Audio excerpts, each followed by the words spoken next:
Now, the model of a depression that we've described so far, in terms of a wave developing on the polar front with the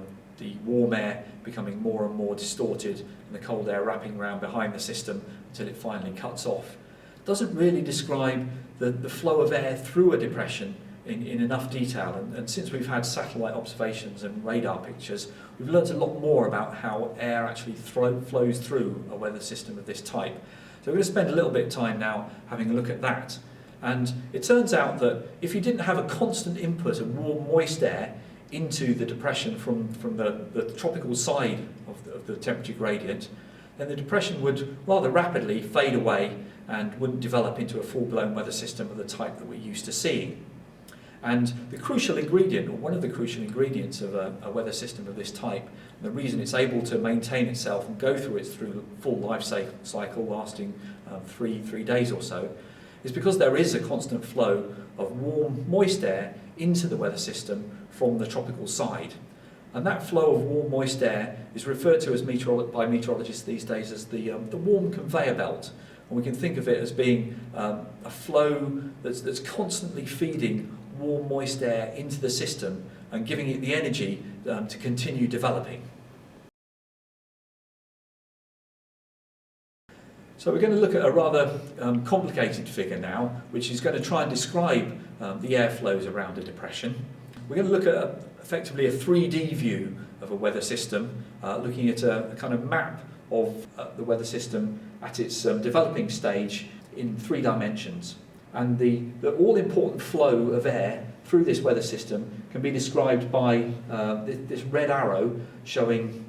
very warm, moist air feeding into the centre of the system from the tropical side, flowing parallel to the cold front boundary, and then gradually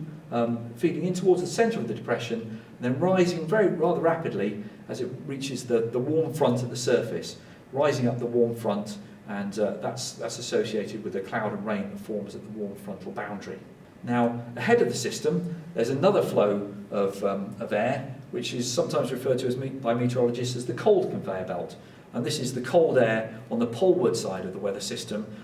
wrapping around the system as the system moves from left to right on our figure. That flow of cold air flows underneath the warm conveyor belt, and as it emerges on the poleward side of the warm conveyor belt, again rises very rapidly near the centre of the depression. And that forms the cloud and rain that we often see in association with the occluded front. The way that we've shown the warm conveyor belt so far shows it flowing into the weather system parallel to the cold front. But there is some component of motion in the warm conveyor belt which is flowing up the cold frontal surface as well, and I've shown that by 3 small arrows here, which are effectively showing the rising motion at the cold frontal boundary, which explains the band of cloud and rain that we see on the cold front. But the final airflow that we see in depressions is cold air descending from quite a long way up in the atmosphere to the rear of the weather system, and then plunging down behind the cold front and spreading out on the poleward side of the cold front. This is rather cold and very dry air from up aloft in the atmosphere, and this enhances the temperature contrast between the air in the warm conveyor belt and the cold air behind the weather system. And it's that temperature contrast that really leads to the intense motion, intense vertical motion that we see of air rising up the cold frontal surface. And so these 3 airflows together really define the way that air flows through and around weather systems in a rather complex 3-dimensional way. But it's important to understand these motions because they help us to understand why the bands of cloud and rain form in the positions that they do. So let's think about the clouds that form in association with the warm and cold conveyor belt flows as air circulates around a developing depression. What we're going to look at first is a map of a developing depression. You can see the warm and cold fronts here in the centre of low pressure, marked by a closed circular isobar. And the warm conveyor belt is bringing warm moist air in from the tropical regions, flowing parallel to the cold front and out to the east of the centre of the depression. And associated with the warm conveyor belt, we see a band of cloud forming in satellite imagery, which has a very distinct character. On the northern side, on the poleward side of this band of cloud, we see a very sharp edge, whereas on the equatorward side, we see a much more ragged edge.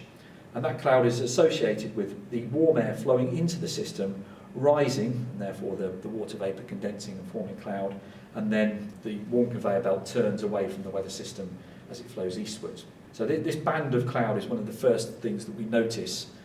as a weather system is starting to form.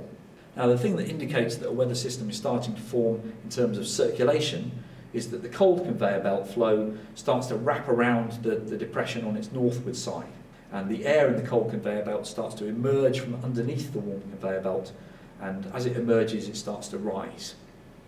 And again, as the air rises, the water vapour starts to condense, so another distinct area of cloud forms in this area, and that's referred to weather forecasters as the emerging cloud head, and it's a sign that the weather system has started to circulate. The combination of the cloud band associated with the warm conveyor belt and this emerging cloud head associated with the cold conveyor belt wrapping itself around the system show us that the weather system is forming and developing and starting to form a circulation pattern.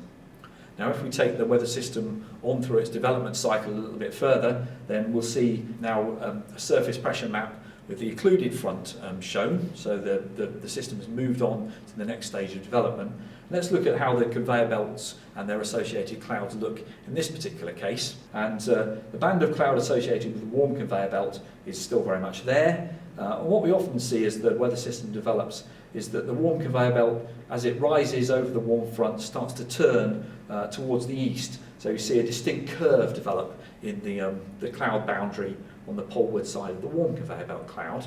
And the cold conveyor belt, which has now emerged quite a long way from underneath the warm conveyor belt, also has its emerging cloud head signature, and that's getting to be a more distinct feature on the cloud pattern now. We see this typical sort of hook, if you like, of cloud wrapping back around the depression. That's associated with the cold conveyor belt emerging from beneath the warm conveyor belt. And thinking about the surface fronts, that cloud band is associated with the cloud and rain with the occluded front. Now, if we take the depression through to the final stage of its development, at some point depressions have got to start decaying away, and when that happens, what usually happens to force the depression to start decaying is that the flow of warm air in through the warm conveyor belt finally ceases, so that the depression no longer has a feed of warm, moist air to keep generating the cloud and rain that led to its development in the first place.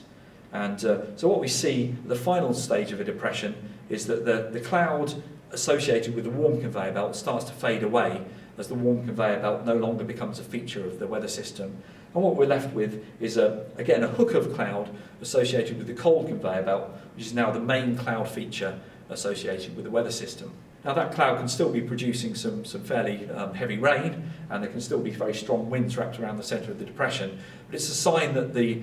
warm, moist air feed into the depression has been cut off, and eventually this depression will start to decay away.